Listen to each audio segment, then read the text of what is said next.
like a Hellcat.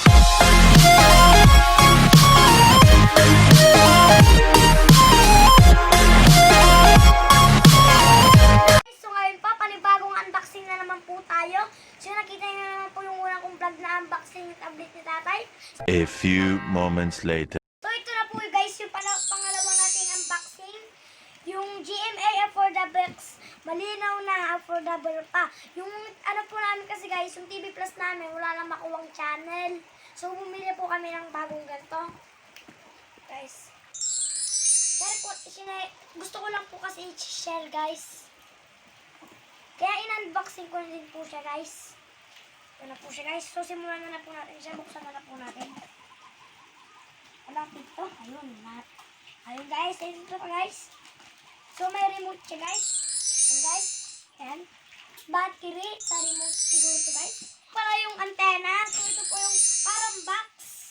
Yung para sa TV Plus. Ito po na siya guys. So mahirap siyang ano yun. So ganito na lang siya guys. Pakita ko na lang ito guys. Oh. Ayan. So ito po yung manual kung paano po buuin at saka paano po i-install. So ito po siya. So ito po guys. Oh. Ganyan na ito. So ito po yung ano natin, yung mga unboxing natin. Pakita ko po sa inyo lahat. Yan. Tapos ito naman po yung antenna. So ito po yung remote. Ito po yung para sa TV Plus yung box doon. Yan po guys. So ito na po yung bago namin GMA AFFORDABOX. So tignan nyo naman po siya. Ito yung karton.